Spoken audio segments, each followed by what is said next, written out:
con prednisona, el paciente, cuanto más prednisona le ponían, los médicos se sentían mejores, el paciente no mejoraba con nada, porque eran pacientes que no son sensibles al tratamiento con corticoides. Entonces el paciente evolucionaba con osteoporosis, Cushing, iatrogénico, entonces toda una serie de problemas. Todo eso hemos ido superando. Hemos ido superando en el sentido de que hemos ido evaluando, estudiando esta enfermedad intersticial y vemos que hay diferentes tipos de enfermedad intersticial.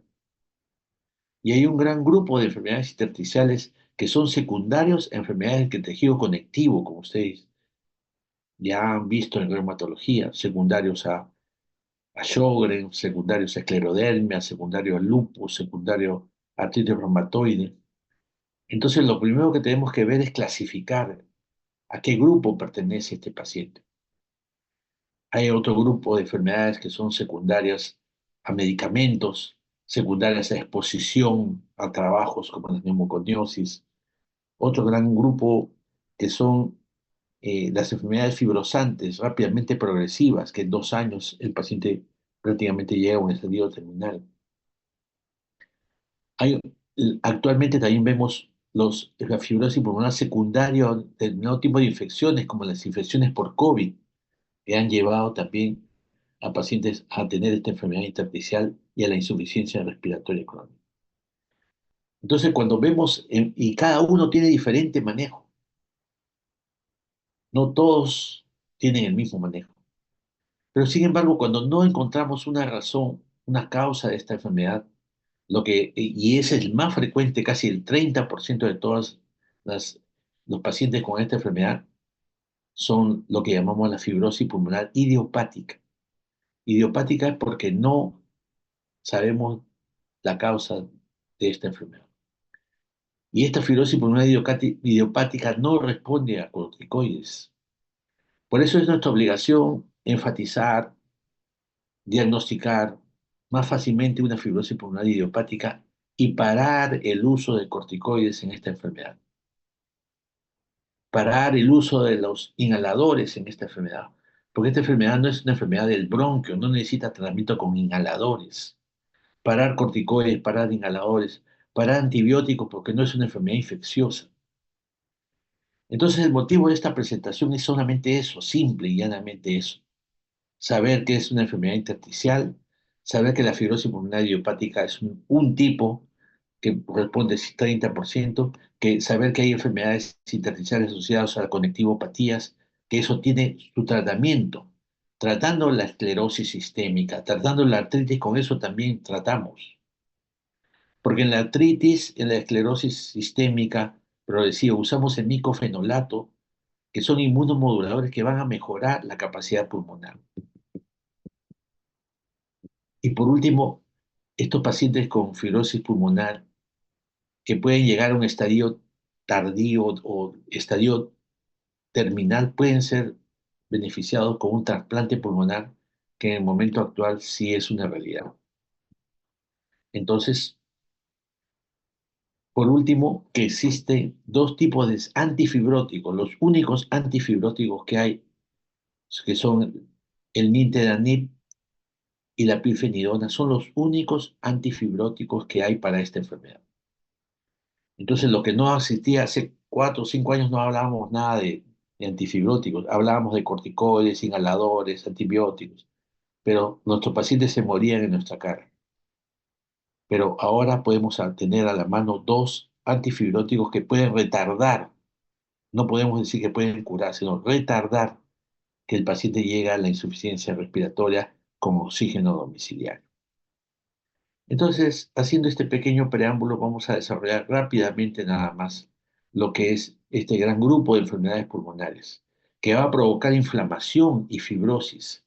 Realmente se llama fibrosis, entre comillas, fibrosis pulmonar, pero su verdadero nombre es la enfermedad intersticial pulmonar, EPI. Tampoco es EPI, tampoco porque no es difusa. En algunos pacientes puede ser en un lado mayor que otro. La enfermedad, el verdadero nombre es enfermedad pulmonar intersticial. Y la fibrosis es un cambio anatómico que se provoca dentro del parénquima pulmonar. ¿Alguien eh, cuando nosotros vemos a un paciente, a un familiar que le toman una placa de pulmones, una tomografía y vienen asustados, el doctor me han dicho que tengo fibrosis, el paciente respirando bien, no tiene ni siquiera tos. ¿Y cómo sabe que tiene usted fibrosis? Le preguntamos. No, porque acá dice, trae su informe del radiólogo de fibrosis pulmonar. La fibrosis es un cambio anatómico. Lo que vemos son en las placas en tomografía vemos líneas, rayas, y esas líneas y rayas pueden ser una secuela de TBC antigua, no necesariamente puede ser una enfermedad pulmonar intersticial.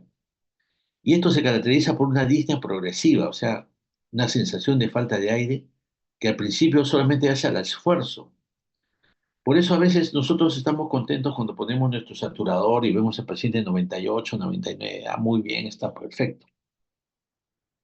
Pero eso no es todo. Cuando nosotros tenemos a un paciente con sospecha de EPIT, enfermedad pulmonar intersticial, lo que tenemos que hacerle un estudio al esfuerzo, o sea, hacerle caminar, hacerle subir escaleras y medirle la saturación. Pero más propiamente, o sea, más científicamente, en neumología tenemos una prueba que se llama el test de la caminata a los 6 minutos, en el cual tenemos que someter al paciente 6 minutos caminando y medirle la saturación. Si baja menos del 88% en saturación, vemos que ya está orientado a este tipo de enfermedad. Y va a empezar un camino difícil y progresivo que lo va a llevar hacia la insuficiencia respiratoria terminal.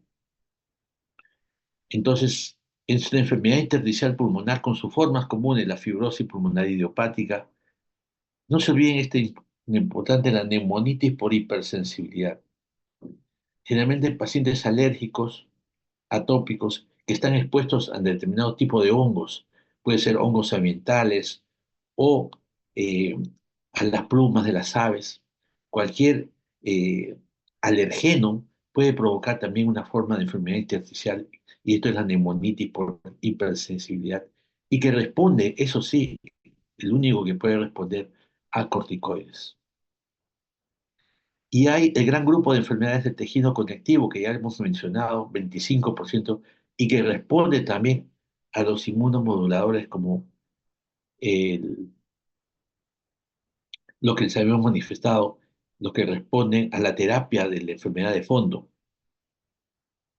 como por ejemplo el micofenolato y algún tipo de corticoide pero a dosis bajas que va a mejorar la enfermedad, la artritis, la esclerodermia y por lo tanto también va a mejorar. Entonces, estos tipos de enfermedades lo vamos a diagnosticar ya sea clínicamente y radiográficamente. Mi objetivo es básicamente que ustedes sepan básicamente esta fibrosis pulmonar idiopática, pero pensar que esto solamente es el tercio de los casos. Los otros pueden ser neumonitis por hipersensibilidad o enfermedad del tejido conectivo. Y hay un grupo de cada vez más, que se presenta cada vez más frecuente, que es la enfermedad intersticial pulmonar fibrosante progresiva, en la cual hay una declinación de la capacidad vital en 10 o 10% o más en los últimos 24 meses.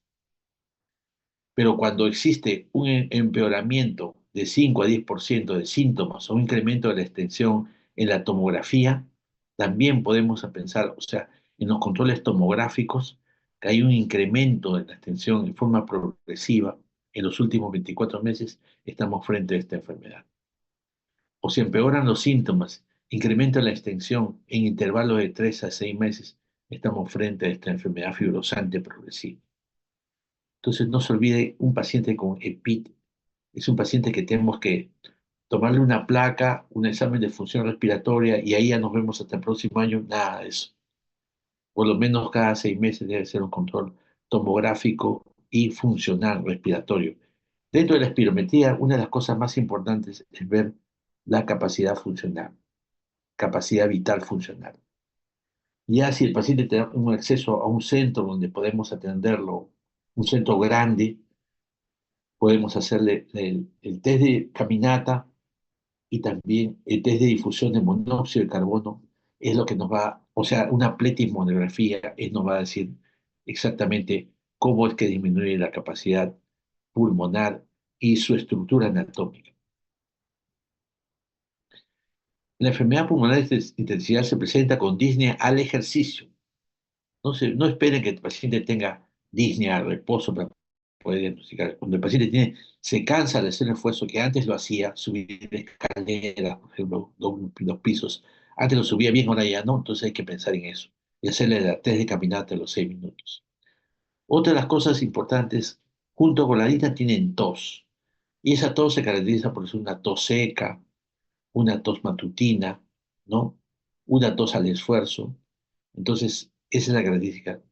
Y máximo es mucosa, nunca es purulenta. Entonces, y una tomografía computarizada que tiene una buena sensibilidad y especificidad para los subtipos de fibrosis, como la fibrosis pulmonar idiopática. Es decir, que con una buena evaluación de la tomografía quizás puede uno diagnosticar fibrosis pulmonar idiopática. Esto también ha cambiado, porque antes teníamos que hacerle lavado bronquialveolar, teníamos que hacerle una biopsia transbronquial o una biopsia a cielo abierto para después decir que tiene una fibrosis pulmonar idiopática. Ahora no, ahora ya clínicamente, tomográficamente podemos llegar a un diagnóstico de fibrosis pulmonar idiopática y empezar un tratamiento con medicamentos antifibróticos. Entonces necesitamos en un paciente con enfermedad intersticial una evaluación fisiológica, funcional, y esto nos va a determinar el pronóstico del paciente. Cuando esta caída, 5% de la capacidad vital forzada en 12 meses, está asociado 2 veces más al incremento de la mortalidad cuando no hay cambios en la capacidad vital. Entonces, la espirometría es un procedimiento de neumología y sobre todo en esta enfermedad intersticial fundamental para poder evaluar a nuestro paciente. O sea, lo que hemos visto hoy día y en las prácticas que llevamos a los alumnos de Hospital Revaliati, la importancia que no solamente está en la clínica, eh, en los exámenes microbiológicos, bacteriológicos, en las biopsias, en la ecografía, sino también la espirometría, ¿no? Cuando llega un paciente a un consultorio de neumólogo adecuado, el neumólogo adecuado tiene que ver al paciente, tiene que examinar al paciente, tiene que ver la placa, la tomografía, tiene que ver la prueba de función respiratoria del paciente. Entonces, eso es una verdadera evaluación por neumología. La fisiopatología es un poco bien engorrosa, ¿no? Lo más importante es lo que deben eh, concentrarse que hay focos de fibroblastos en el intersticio que van a alterar, digamos, toda la estructura, ¿no? Entonces, en los pacientes con fibrosis pulmonar idiopática hay áreas de empanal de abejas, ¿no? Que van a alterar todo el tejido y van a provocar una hipoxia severa. Entonces, hay también formación de granulomas, inflamación crónica, ¿no? ¿No? Hay una gran predisposición genética, sobre todo en fibrosis pulmonar idiopática, generalmente hay pacientes que han tenido el papá, han tenido los hijos o los nietos, hay una carga genética, una predisposición y también la edad. Hemos visto en los pacientes mayores de 60 años o 70 gran predisposición a esta enfermedad de la fibrosis pulmonar idiopática. Y lógicamente hay factores ambientales como el tabaco, ¿no? Exposición ocupacional, la contaminación ambiental, las microaspiraciones, ¿no? Entonces, todo eso es una cadena, digamos,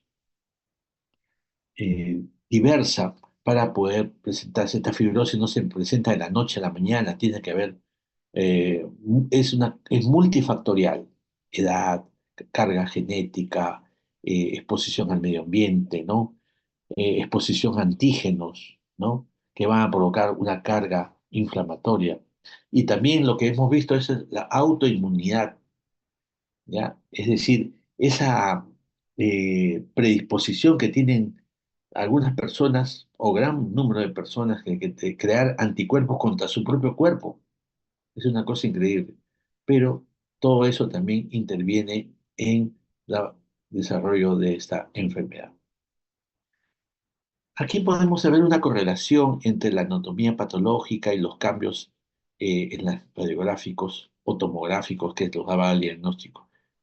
Una cosa importante que debemos tener en la clasificación de las enfermedades intersticiales pueden ser autoinmunes, como ya hemos dicho, reumatoides, esclerosis sistémica, ¿no? La dermatomiositis, el lupus, etcétera. También neumonías intersticiales idiopáticas, o sea, sin causa conocida, como la fibrosis pulmonar idiopática, ¿no? La neumonía intersticial no específica, ¿no? La neumonía organizada. Puede haber neumonitis por hipersensibilidad, que es lo que hemos hablado, rápidamente progresiva, enfermedad intersticial producida por drogas, por infecciones, ¿no? Y el gran grupo de enfermedades no clasificadas. Dentro de las infecciones virales por el virus del COVID es un legado que nos ha dejado esta pandemia, ¿no? O sea, con esta pandemia los pacientes respiratorios han aumentado, así que los que si quieren estudiar neumología están bienvenidos. Antes los neumólogos solamente nos dedicábamos a ver pacientes con TBC. Nosotros nos decían tisiólogos porque veíamos solo TBC. Pero a medida que ha avanzado el tiempo nos ha ido aumentando nuestro caudal de pacientes. Ahora vemos estos pacientes con secuelas del COVID, también vemos pacientes con rinitis alérgica, vemos pacientes con trastornos del sueño. Entonces, nuestro caudal de pacientes ha aumentado. Entonces, ya los pacientes con tuberculosis realmente se ven en un programa de TBC, en el cual nosotros como neumólogos vemos solamente pacientes con resistencia o con complicaciones de la TBC. Entonces, tenemos la neumonía intersticial usual, que es el hallazgo anatomopatológico de este tipo de pacientes con fibrosis en placas, ¿no? Hay fibrosis subpleural. Una característica de la neumonía intersticial usual es la, el panal de abejas, la panalización severa que tienen los pacientes. Este tipo de neumonía es característica de la fibrosis pulmonar idiopática y no mejora de ninguna manera con corticoides. Este grupo de neumonías intersticial no específica se caracteriza básicamente porque no hay panalización, no hay panal de abejas.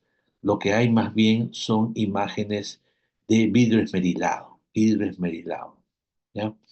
Y este tipo de fibrosis o de enfermedad intersticial sí puede mejorar con esteroides. La neumonía organizada, con su característica de que hay imágenes en parches o imágenes migratorias que se aparecen, una neumonía aquí a un lado, después el otro mes aparece en el otro lado, consolidación, o también vidrio esmerilado, ¿no? Esta neumonía organizada en la cual en las biopsias hay esta imagen que se llama los cuerpos de Mason. Entonces, este tipo de neumonía sí mejora, es el que tiene mejor pronóstico, el tipo de enfermedad intersticial, porque mejora hasta la remisión con corticoterapia, ¿no? Corticoterapia más o menos 6 meses y inmunomoduladores va a mejorar el paciente. Daño alveolar difuso son casos severos, ¿no? Casos severos de compromiso bilateral en su fase exudativa hay imágenes que ponen por el pulmón blanco, llamamos, pulmón blanco, en lo que hay una edema alveolar, formación de membrana hialina. Son pacientes que llegan a cuidados intensivos por la insuficiencia respiratoria muy severa. La neumonitis de hipersensibilidad es una cosa que sí debemos diagnosticar, ¿no? Porque tiene un buen pronóstico, porque no hay cambios fibróticos, miren, ¿no? Y se resuelve significativamente sin secuelas, ¿no? Entonces hay que tener en cuenta con este tipo de neumonía o neumonitis por hipersensibilidad, sobre todo en la historia clínica, vamos a ver que el paciente está expuesto a ciertos eh, alergenos que pueden ser generalmente hongos, el moho, cueros, ¿no? O la exposición a aves. Entonces no se olviden ese tipo de... Hay una correlación clínica, tomográfica y anatomía patológica. Siempre en la historia clínica pensar, desde la edad ya podemos orientarnos, ¿no? Si es joven, de 20 a 40, pensar en sarcoidosis, histiocytosis, son enfermedades raras. Cuando es más de 50, ya en fibrosis pulmonar idiopática. En las mujeres, básicamente, cuando hay linfangioleiomyomatosis, es una enfermedad difusa bilateral, microquistes pulmonares bilaterales y también enfermedad del tejido conectivo. Cuando hay antecedentes familiares, hay que pensar en microlitiasis alveolar, neurofibromatosis y sarcoidosis. Cuando el paciente es fumador, hay bronquiolitis, histiocytosis X, la historia laboral y ocupacional, neumoconiosis, fármacos, sobre todo la amiodarona, y el uso de radioterapia provoca un tipo de secuela fibrótica, pero bien localizada. No es una enfermedad eh, general, no es una fibrosis pulmonar, es una secuela por radioterapia. Generalmente los pacientes con cáncer de mama que han sido sometidas a radioterapia por la zona, entonces en la zona torácica, en el área donde han recibido radioterapia, va a provocar este tipo de afección. Enfermedad sistémica, ¿por qué? Porque la fibrosis pulmonar es una enfermedad sistémica. O sea, se puede presentar en otras partes, ¿no? No solamente en el pulmón, hay manifestaciones sistémicas que vamos a ver. Entonces hay disnea, tos, cianosis al ejercicio, taquimia, hay crujidos en la auscultación, hipoglatismo digital, pero también puede hemoctisis leve, melanoctisis, o sea, sale negro el esputo, o en algunos casos puede haber dolor torácico. Entonces, no se olviden la diversidad de síntomas, pero más importante es la disnea y la tos. No se olviden siempre mirar los dedos, o sea, estudio sistémico, los dedos, las manos, es una cosa clave. En neumología tenemos que ver las uñas en vidrio de reloj. En reumatología vamos a ver los dedos en salchicha, ¿no? Entonces, en la esclerosis sistémica, no se olviden las manos, es una cosa importantísima, ¿ya? Hay crepitantes gruesos, cianosis distal. Siempre examiné un estudio general en neumología. Hay afectación dérmica en eritema nodoso, neurofibromia, ¿no?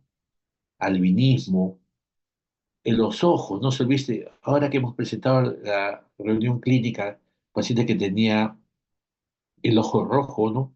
Entonces siempre vemos que hay escleritis en el lupus, la esclerodermia, ¿no? Queratoconjuntivitis seca, el ojo seco con el síndrome de Sjögren. El síndrome de Sjögren también puede haber un grado de enfermedad intersticial entre pacientes.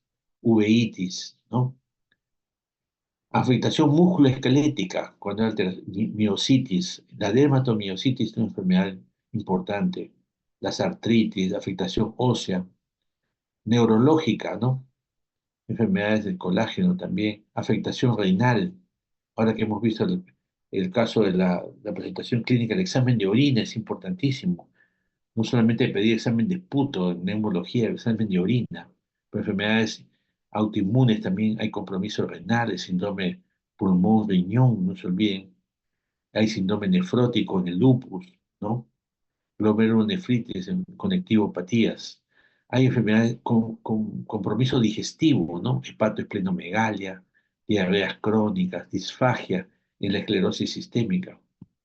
Los pacientes que tienen la esclerosis sistémica tienen más facilidad de tener neumonía aspirativa, afectación cardíaca, la sarcoidosis, el pericarditis, ¿no? Y, y además está decirle cuando hay enfermedades de tipo los derrames pleurales asociados a enfermedades del tejido conectivo. Entonces, el paciente respiratorio tenemos que evaluar de forma general. Y también la exploración funcional para establecer el diagnóstico, para el pronóstico, para la evolución, para la respuesta al tratamiento, ¿no? Entonces, no se olviden la importancia que tiene la exploración funcional. Y esto puede ser la primera manifestación de enfermedad pulmonar intersticial en un 15% de los casos. O sea, de casualidad le hacemos una prueba de función respiratoria, el paciente no siente nada y vemos que hay una disminución de la capacidad vital. Lógicamente esto se hace de acuerdo a la talla, la edad y el peso del paciente. Hay un tipo de previsto, un examen previsto. Entonces, para hacer una función respiratoria tenemos que ver la espirometría, en la cual este tipo de enfermedades, la espirometría nos va a diferenciar dos tipos de enfermedades, si es una enfermedad obstructiva, es una enfermedad restrictiva. En el caso de la fibrosis o la enfermedad intersticial, es una enfermedad de tipo restrictiva.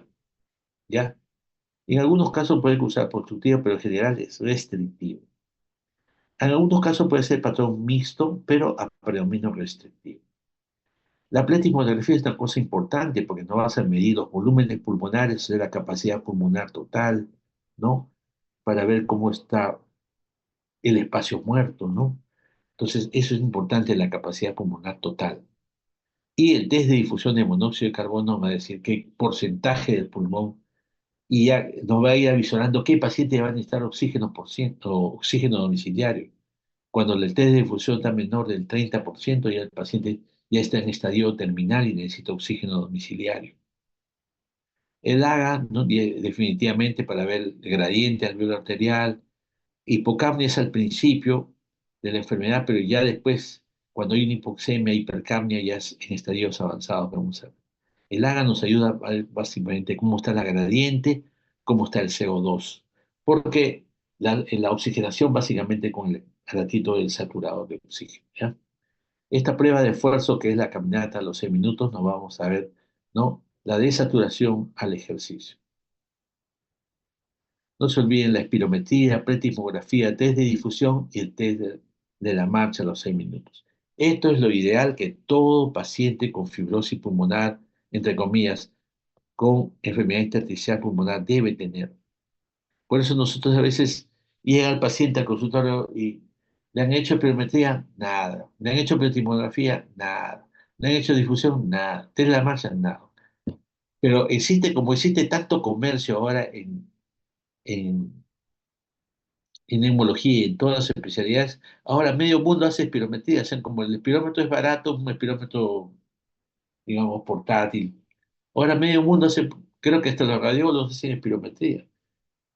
Y le hacen espirometría hasta cuando no necesita. El paciente está resfriado, le están haciendo espirometría. La consulta le cobran 10 soles, la consulta de espirometría 100 soles. Ya con eso ya compensa. Entonces también ese es otro drama, pues espirometría se debe hacer para ver si el paciente tiene alteración de la capacidad vital en fibrosis pulmonar o enfermedad intersticial o enfermedad restrictiva o si tiene un problema obstructivo, asma. Pero si el paciente está resfriado, congestión, virosis, te están haciendo espirometría, no, pues eso tampoco no es dable. Pero lamentablemente, a veces muchos pacientes pasan por centros médicos que le hacen espirometría hasta por gusto. Y eso cuando verdaderamente necesita, no hay. Entonces no se olviden, en volúmenes pulmonares, la capacidad pulmonar total está disminuida, ¿no? El volumen residual también está disminuido. En la espirometría, la capacidad vital disminuida. No se olviden que a veces está disminuido los dos, tanto la capacidad vital como el BF1. O sea, no sabemos si es restrictivo o obstructivo. Pero hay una cosita bien fácil que es dividir el BF1 sobre la capacidad pulmonar.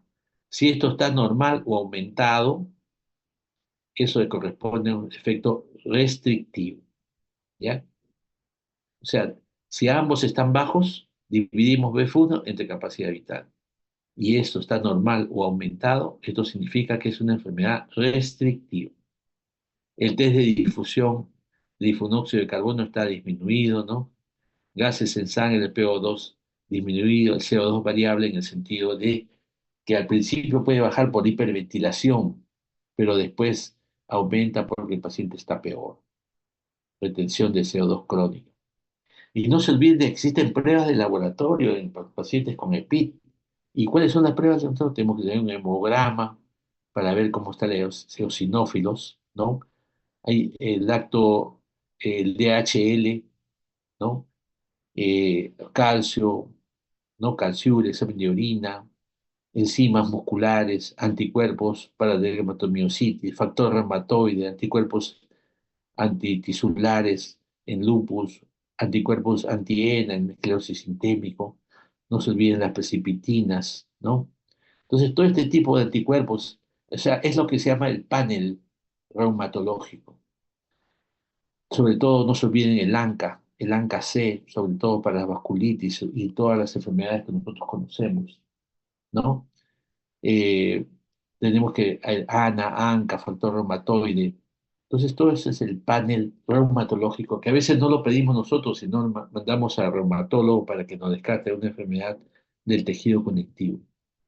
No se olviden, desde un principio les digo, este paciente con enfermedad intersticial es un paciente que tiene que ser evaluado por un conjunto, por un grupo de especialistas, dentro de los cuales está el neumólogo, el reumatólogo, que trabajan en conjunto, el, el- el especialista en medicina física y rehabilitación, porque es importante la rehabilitación del paciente, el patólogo que nos va a dar el diagnóstico, el radiólogo que nos va a ver bien una placa. Entonces, cinco especialidades, miren, tienen que ver este paciente. ¿Y quién lo ve últimamente? El médico de medicina. No puede ser, pues, ¿cómo está el médico de medicina? Un paciente que tiene que ser visto por el neumólogo, el radiólogo, el patólogo, el médico de medicina de rehabilitación, el reumatólogo. Está viendo un médico de neumología, o perdón, de medicina interna. Ni siquiera le da el pase para nosotros. Entonces tenemos que tener mucho cuidado también con las cuestiones ya extra médicas. No se olviden que hacemos placas, lo más sencillo, y también examen broncofibroscopía en algunos casos para hacer el estudio de la broncoscopía, las biopsias que podemos obtener en broncoscopía. Ahora, para hacer un diagnóstico histológico de una enfermedad intersticial necesitamos una muestra grande. Ustedes han visto el grupo que ha hecho práctica hoy día, cuando hacemos biopsia de pulmón con la aguja de Turcut, hemos visto que salen pedacitos de tejido, pedacitos. En pacientes con enfermedad intersticial pulmonar necesitamos un tejido grande para que pueda ser, y la fibroscopía a veces saca pedacitos chiquitos. Entonces, últimamente se está haciendo criobiopsia con un aparato especial con biopsias en frío en la cual pueden tener mayor cantidad de tejido. Pero por eso la broncofibroscopía se usa para los diagnósticos con criobiopsia y sobre todo para hacer lavado bronquiolveolar.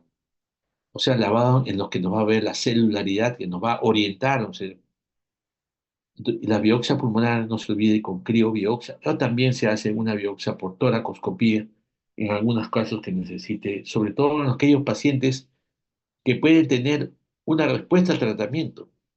¿Por qué no vamos a hacer una biopsia pulmonar para un paciente con fibrosis pulmonar idiopática? Porque ya sabemos en la tomografía ya es casi clásica.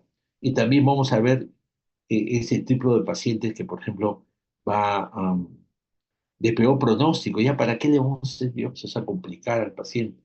Haremos biopsia en los pacientes que pueden tener una respuesta a un corticoide, como por ejemplo una fibrosis, enfermedad intersticial, neumonía eh, descamativa, ¿no? O en las enfermedades por enfermedades autoinmunes, una biopsia por ejemplo, la neumonía criptogénica, organizada criptogénica. Entonces, son biopsias importantes porque el paciente se puede mejorar con un diagnóstico, puede dar un tratamiento con esteroides y puede mejorar el paciente. Entonces, la biopsia es una cosa tan s- severa, tan importante, que hay que dejarlo para que el paciente pueda tener una recuperación, o sea, un pronóstico bueno. El lavado bronquialveolar es importante, por ejemplo, en eosinofilias pulmonares, hay eosinófilos en el lavado bronquialveolar, ¿no? En la fibrosis pulmonar idiopática hay neutrofilia, aumento de neutrófilos, ¿no? En los pacientes de neumonía organizada criptogénica, es el COP, hay aumento de linfocitos, ¿no? En la neumonía intersticial descamativo o en las bronquiolitis, es un tipo de EPIT en el cual puede responder a corticoides, la característica es que encontremos macrófagos pigmentados. Entonces vemos que un lavado bronquialveolar también te puede orientar hacia un diagnóstico de la enfermedad. Esto es lo que teníamos antes, digamos, 2013, las principales neumonías intersticiales idiopáticas. La primera es la fibrosis pulmonar idiopática clásica, la neumonía no específica, las bronquiolitis o intersticiales, neumonía descamativa, neumonía organizada criptogénica, neumonía intersticial aguda, y hay casos raros como las linfoides, ¿no? Entonces, no se olviden que es un gran grupo de enfermedades, pero las cuales yo me quiero que me se acuerden más de una, de la primera, que es la fibrosis pulmonar idiopática, ¿no? Entonces, hay un gran grupo de enfermedades autoinmunes, como por ejemplo la neumonía organizada, hay grupos con drogas o el polvo, inflamación granulomatosa, ¿no? Neumonía intersticial no específica, ¿no? Y cuando no tenemos esto, tenemos una enfermedad idiopática, ¿no? También tenemos una neumonía, esta es la característica histológica, neumonía intersticial usual, y este es el gran grupo de la fibrosis que puede responder a tratamiento antifibrótico, en las cuales los pacientes que tienen más un problema inflamatorio como neumonía organizada criptogénica o neumonía por autoinmunes pueden responder a inmunosupresores como, como por ejemplo la ciclofosfamida y la terapia moduladora como son el micofenolato. Este grupo en lo cual predomina la inflamación, enfermedad autoinmune, neumonía organizada criptogénica, y esto quizás algún grupo. Pero estos pacientes con fibrosis pulmonar idiopática no responden a corticoides, solo pueden responder a los antifibróticos. ¿Ya? Entonces no se olviden la importancia que tiene esto. Entonces no se olviden esto también, cuando hay este compromiso intersticial, esa predominio de lóbulos inferiores, piensen siempre en fibrosis pulmonar idiopática, ¿no? Cuando están los lóbulos superiores, siempre piensen en silicosis. Entonces, cuando hay predominio de las zonas iliares, piensen en sarcoidosis, ¿no? Engrosamiento pleural o derrames, o también hay eh, neumotoras, lenfangioleiomyomatosis, ¿no? Entonces, eso es lo que vemos más frecuentemente en neumotoras en la linfangioleiomyomatosis, enfermedades intersticiales. Entonces, solamente que ustedes ya lo han visto seguro en la práctica, hay diferentes tipos de cosas. La tomografía vemos que vemos pacientes, hay que ver atrapamiento aéreo, ¿no? En la tomografía, en expiración, a veces se ve en una inspirada. A veces no se ve la tipo de imágenes, pero en la expiración ya se ve un tipo de atrapamiento aéreo y un poco de vidrios esmerilados, ¿no? Acá se distorsiona la arquitectura, miren, imágenes, tractos gruesos, ¿no? Arquitectura distorsionada de la fibrosis pulmonar. Miren, una cosa importante, cuando avanza ya comienza a distorsionarse las, la- las formas del mediastino. Esta es una ciudad basal porque acá está el diafragma, vemos signos del septo en el rosario, ¿no? También puede haber bronquiectasias dentro de las bronquiectasias por tracción, se llama, que es lo que vemos acá, bronquiectasias varicosas, ¿no? Una serie de patrones radiográficos que ven en una paciente con EPIT. Entonces no se olviden, miren estas imágenes con bronquiectasias en un paciente. O sea, en un paciente con EPIT hay una mezcla de patrones radiológicos y debemos estar concentrados en esto. Por eso un buen tomografista nos va a ayudar a diagnosticar. Vemos acá, por ejemplo, ¿no? Imágenes eh, fibróticas pulmonares, ¿no? Bronquiectasia por tracción. Y esto ya es lo que llamamos crazy pabbing, o sea, imágenes de lo que veíamos bastante en COVID, veíamos bastante esto, crazy pabbing, o sea, estas imágenes así como parches gruesos, difusos y bilaterales, ¿no? Una cosa importante también, esto es lo que conocemos, el ground glass, o sea, el vidrio esmerilados. También veíamos bastante en COVID. Entonces, miren, en este caso es una neumonía intersticial no específica. Y la característica del panal de abejas, la panalización, que ustedes pueden ver a predominio de miembros inferiores, esta es una característica casi patognomónica de la fibrosis pulmonar idiopática. Miren cómo hay, ¿no? Engrosamiento septal, estos septos engrosados, ¿no? Imágenes pleurales también. Estas imágenes sin características son periféricas, ¿no? Bronquiectasias por tracción, estas son las bronquiectasias por tracción, compromiso intersticial periférico. Todo eso lo vemos en un solo paciente. Miren cómo estos cambios tomográficos se pueden, eh, digamos, manifestar a través de datos clínicos, resultados de biopsia, lavados bronquiolilares, características biológicas y autoinmunológicas, a través de la capacidad pulmonar, a través de eh, las tomografías, ¿no? Entonces, todo esto tiene que ser discutido en un equipo multidisciplinario que va a dar los diagnósticos probables, ¿no? Si se va a biopsiar o no, la progresión de la enfermedad, el pronóstico del paciente, el diagnóstico adecuado y la alternativa de diagnóstico. No se olvide que en un estudio de flujo, eh, volumen, flujo, o sea, la curva flujo-volumen, estos pacientes normalmente debe ser esto, el paciente eh, con EPIT, o sea, enfermedades intersticiales, tienen una pobre capacidad pulmonar debido a disminución de la capacidad vital y hacen este tipo de, de curva flujo-volumen en su espirometría, ¿no? Entonces es importante reconocer eso.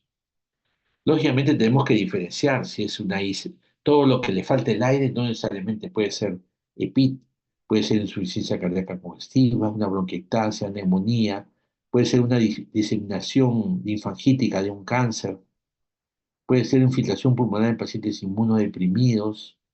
Hoy día hemos visto un paciente con HIV positivo que tenía 77 años y tenía como 29 años de infección con este virus del HIV y tenía una opacidad pulmonar y probable linfoma. Estábamos pensando en enfermedad linfoproliferativa porque tenía también ganglios en la axila y le hemos hecho una biopsia de pulmón. Entonces, los pacientes inmunodeprimidos pueden tener infiltración pulmonar de cualquier tipo. Entonces, siempre hay que diferenciar. Hemorragia pulmonar, neumonía lipoidea, la TBC miliar, esa es una característica. Como hay mucha gente que cuando alguien tiene una mancha en el pulmón ya TBC, incluso le dan tratamiento. También hemos tenido hoy día en la práctica un paciente joven que viene de Pujalpa, que le cuentan una opacidad y ya le dieron tratamiento. Sin embargo, le hizo una broncoscopía y una biopsia para saber la causa de esa opacidad pulmonar. No se olviden que estos pacientes se complican, o sea, hacen manifestaciones tardías, como el diabético, ¿no? El diabético hace manifestación tardía a su pie diabético, tienen que amputarlo. Sí, igual, cuanto más extensión de la enfermedad o más tarde dura el paciente, ya comienza a hacer hipertensión pulmonar, insuficiencia cardíaca derecha, ¿no?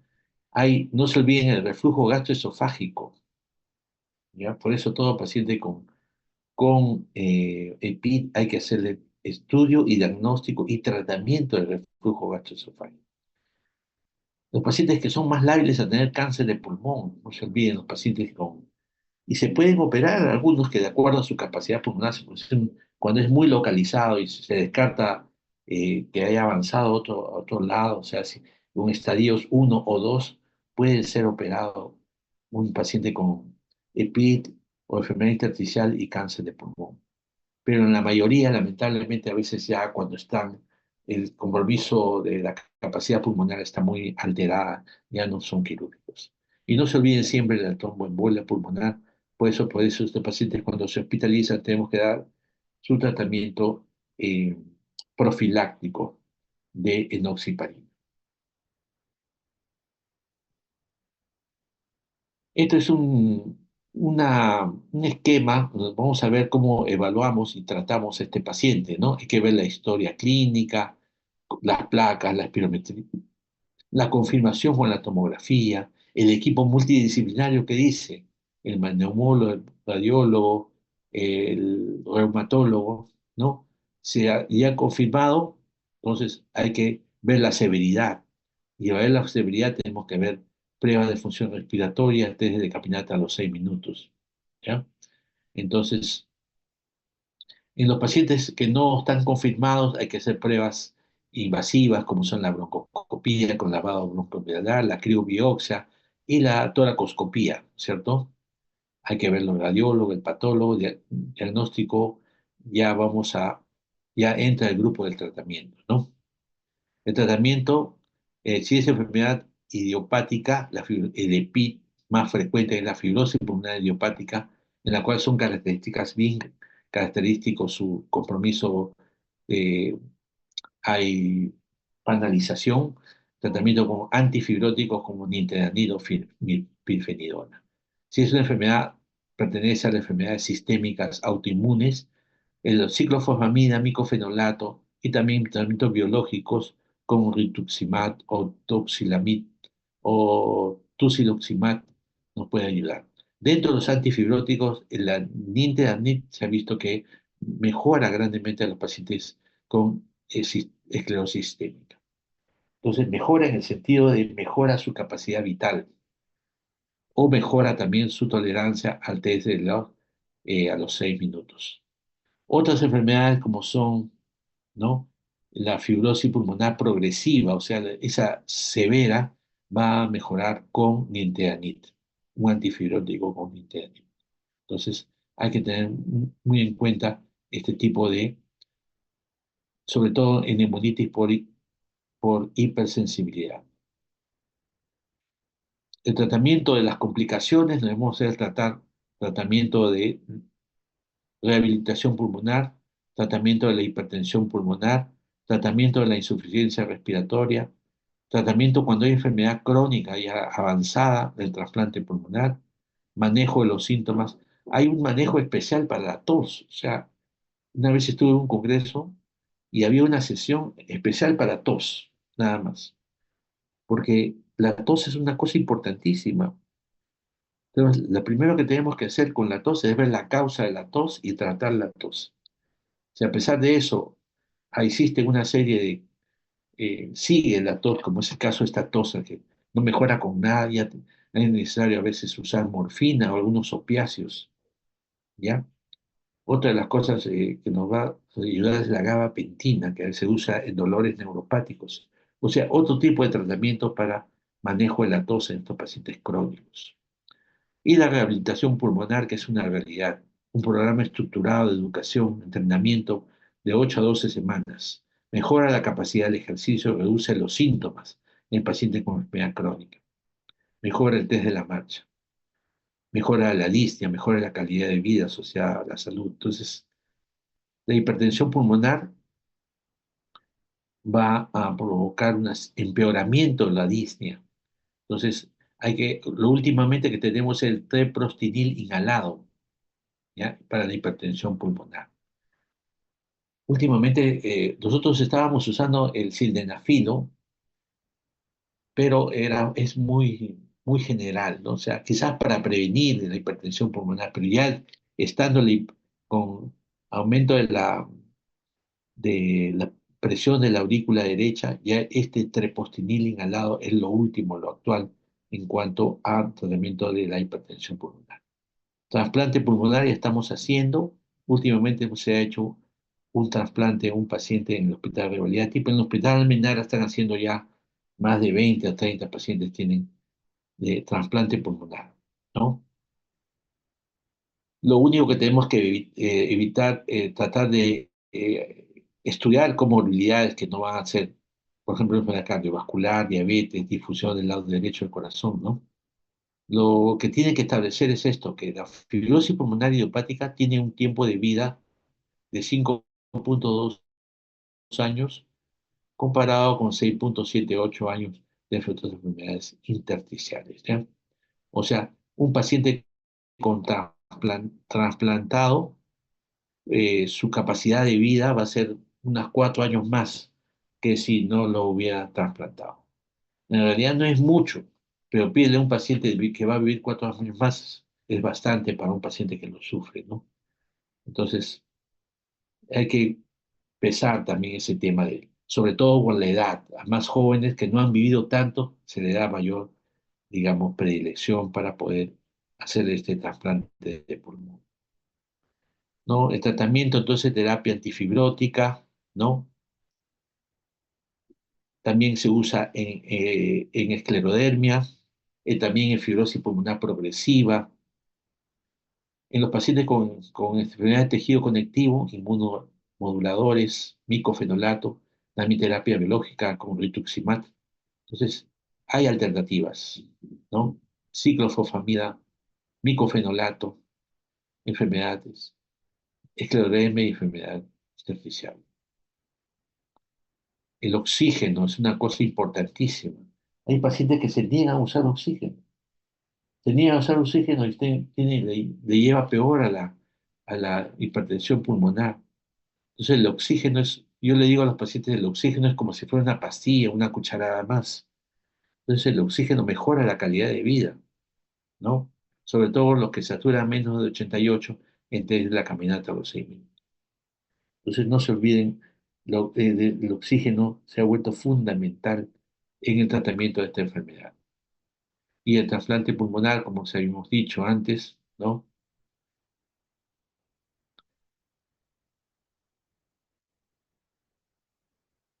Y la terapia de soporte. O sea, no solamente debemos dar bien antifibróticos, no solamente debemos dar eh, tratamiento para la hipertensión pulmonar, sino también el soporte en general. Pacientes de vacuna para el neumococo, para el COVID, para la influenza, la oxigenoterapia, ¿no? Tratamiento de la tos y la disnea. Entonces, porque todo eso, paciente altera la calidad de vida, ¿no? A veces necesitamos morfina y opioides, hasta benzodiazepinas, en casos de disnea aguda, episodios de pánico, pacientes con enfermedad terminal. Entonces, no se olviden del manejo de la tos y la disnea. Este es un cuadro muy genérico, y ustedes ya saben, en fibrosis pulmonar idiopática, todo lo que puede pasar en este tipo. Hay fibroblastos, reclutamiento de fibroblastos, remodelamiento fibrótico, cambios epiteliales, daño epitelial, ¿no? En el pulmón hay cicatrices, esas cicatrices severas que no mejoran, se empeoran, ¿no? Por A o por B motivos, llevan hacia la producción de los fibroblastos, producen colágeno y empieza una alteración en la musculatura lisa, ¿no? Alteración de los miofibroblastos, es decir, toda una cadena que va a conllevar a esta etapa de fibrosis pulmonar. En fibrosis pulmonar no se olviden esto siempre, eh, la panalización, ¿no? Engrosamiento intralobular, ¿no? Las bandas parenquimales, los engrosamientos intersectales, las bronquiectasias por tracción. Mira, este tipo de bronquiectasias son características de fibrosis pulmonar idiopática. Engrosamientos del septo interlobular, ¿no? Esto es una cosa importante. Son una serie de cambios minúsculos que a veces nosotros no podemos ver, solamente tenemos que hacer agrandar, ¿no? Engrosamiento de los septos. Mire ese patrón engrosado, los septos engrosados. Hay imágenes nodulares que a veces lo pueden confundir con TBC miliar. En TBC miliar hay puntitos, pero no hay estos tractos gruesos esos, ¿no? Es de la anatomía patológica, mira, imágenes nodulares, el paciente fibrótico. Pero la característica son los retículos, o sea, el engrosamiento del septum interlobular. Esto no puede ser, en TBC miliar hay puntitos, puntitos, puntitos, nada más, no hay líneas, ¿sí? Entonces, imágenes reticulares siguen los septos interlobulares. La panelización ya es una cosa característica, ustedes ya deben saber eso.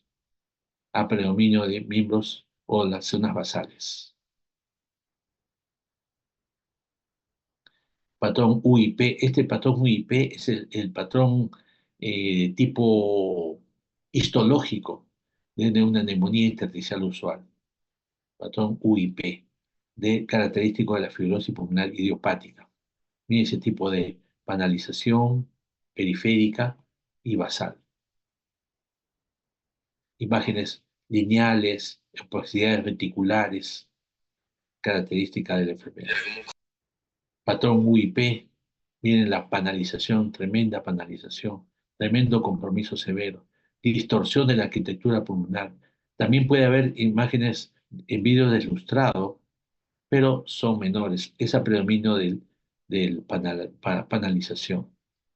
Hay bronquiectasia por tracción, que es una cosa que es importante siempre en estos tipos de pacientes.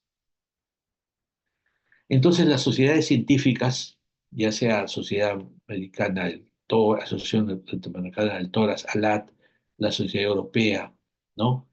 Eh, consideran que el uso de nintedanib, la pirfenidona para la fibrosis pulmonar idiopática, está recomendado. Lastimosamente, el seguro todavía no lo tenemos, a pesar de tantos años que tenemos este tema, y el paciente tiene que comprar. Eso es algo negativo, ¿no? La guía fuertemente no recomiendan el uso de azoteoprina ni tampoco corticoides en pacientes con fibrosis pulmonar. Entonces, descartado corticoides. La Sociedad Americana del Tórax, o sea, la, la Sociedad Norteamericana recomienda usar micofenolato en pacientes con esclerodermia y enfermedad intersticial. La Sociedad Europea de Cardiología, treprostinil inhalado en la hipertensión pulmonar asociada a enfermedad intersticial. Esto todavía no lo tenemos, así que tenemos que tener en cuenta esto, ¿ya? Entonces, el pronóstico, solamente 3 a 5 años de la fibrosis pulmonar idiopática. Pero como sabemos, si cuando mayor disminuye la capacidad vital forzada, mayor riesgo de mortalidad, o sea, menor pronóstico. La que han hecho estas dos drogas, la pirfenidona y nintedanib, que retardan la caída de la capacidad vital y está asociada a mejor expectativa de vida. O sea, el paciente va a mejorar de 1 a 3 años más, 2,5, casi 3 años. Entonces, por 3 añitos hay que darle su pirfenidona y nintedanib. Y trasplante pulmonar por 5 añitos. Pero para el paciente es un mundo. ¿Quién no quisiera vivir 5 años más? En conclusión, ya para terminar, la enfermedad intersticial pulmonar se presenta en pacientes con disnea al esfuerzo y puede provocar a insuficiencia respiratoria que va a necesitar oxígeno domiciliario. O sea, cualquiera no puede tener, viene un paciente alegremente, doctor, ¿qué es lo que tiene usted? Yo vengo por mi fibrosis. Y el paciente viene alegremente, cantando, hablando por su celular. Digo, ¿qué cosa? Que tengo mi fibrosis y que estoy tomando mi cucharada, mi inhalador. ¿Y quién le ha dicho que tiene mi fibrosis? Ay, un médico ahí, mira acá mi resultado. Me trae su informe. Señora, ¿usted qué cree? Si usted se ha salvado de la fibrosis. Mi fibrosis es una enfermedad severa, que el paciente ya estaría con oxígeno ahorita, que en 4 o 5 años estaría en oxígeno en etapa terminal. Otro viene, tengo fibrosis pulmonar. ¿Y cuánto tiempo tiene enfermedad? Hace 10 años tengo fibrosis. 10 años, sí, ya no es fibrosis, son cicatrices, secuelas. ¿Ya? Otra conclusión, la terapia de primera línea incluye nintedanib o pirfenidona en la fibrosis pulmonar idiopática, micofenolato en pacientes con enfermedades de tejido conectivo. El trasplante pulmonar es considerado en pacientes con ILD avanzado, o sea, enfermedades en estadio terminal, los pacientes que tienen oxígeno domiciliario, en el test de difusión menor del 30%, ¿ya? Y no se olviden esos tipos de pacientes que ya el pulmón blanco, ya no hay solución para nada, ni con micofenolato, ni con nintedanib, ni perfenidona. No se olviden, estos antifibróticos hay que darles desde un inicio, no esperar que el paciente esté mal para empezar con esto. El paciente con ejercicio de entrenamiento, o sea, con rehabilitación, mejora el test de caminata y la calidad de vida. Las enfermedades intersticiales se encuentran en este momento en un punto álgido de investigación científica. Cada vez hay más estudios, estudios, eh, digamos, de investigación, o sea, nuevos medicamentos que pueden ayudar, drogas nuevas, ¿no? Fármacos ya conocidos, tratamientos, están cambiando el histórico mal pronóstico. Nosotros siempre vemos pacientes con fibrosis pulmonar, vemos 1 años, 3 años, 4 años, y al quinto año ya no lo vemos. En los próximos años tendremos varias opciones de terapia solas o combinadas que contribuirán aún más a mejorar la calidad de vida de nuestros pacientes. Entonces, la fibrosis pulmonar es una enfermedad frustrante para los médicos. Vemos que el paciente como empeora, empeora, empeora, y solamente le ofrecemos oxígeno y a veces hay limitaciones para hacer trasplante de pulmón, ¿no? El último trasplante que hicimos hace 4 o 5 meses, hicimos en mucha gente porque en realidad es un equipo, ¿no? Nosotros intervenimos, acá estamos haciendo una broncoscopía para hacer una biopsia para ver si había rechazo al trasplantado. Es un paciente del Dr. Revaliati pero lamentablemente el paciente tuvo complicaciones, sangrado. Parece que el pulmón era demasiado grande para su capacidad torácica, entonces no hubo una buena relación. Entonces, actualmente existe ya un médico, o ya dos médicos que están encargados del programa de trasplante, han viajado a España, han venido con todas las nuevas técnicas y tecnologías, y hay un equipo de la cual el cirujano de tórax definitivamente es básico. Nosotros ayudamos todo lo que podamos, pero cirujano de tórax, el neumólogo, los médicos de cuidados intensivos tienen que ver. Un trasplantado es un caso complicado. Lamentablemente falleció, entonces falleció básicamente a los 20 días del trasplante por complicaciones propias eh, de que no encajaba, o sea, no hizo rechazo, pero no encajaba el pulmón, entonces hacía sangrados, hacía atelectasias crónicas, ¿no? Y lógicamente ya infección sobrecargada intrahospitalaria. Muy bien, ese es todo lo que quería manifestarles. No sé si hay algún comentario, algo que querían, algún comentario o alguna pregunta de su parte. No se olviden que este es un campo, hay congresos especiales de esta enfermedad que duran 2 días seguidos, de 8 a 6 de la tarde. 2 días, nosotros en 1 hora o 2 horas solamente hemos tratado un extracto nada más de lo que es esta enfermedad. Muy bien, les agradezco su participación, les agradezco haber estado presente en esta reunión de enfermedad intersticial pulmonar y les espero todo lo mejor ya completando su capítulo de neumología en su futuro profesional. Y lo más importante que yo les recomiendo es ser entusiastas, o sea, no perder el entusiasmo por la enfermedad, por los pacientes, por los casos nuevos, por los casos difíciles, por los casos sorprendentes. Siempre no perder el entusiasmo en nuestros pacientes, en nuestros casos y en general en nuestra profesión. Muchas gracias, eso sería todo. Cuídense. Gracias, doctor. Ya nos vemos. Muchas gracias, doctor. Gracias, doctor.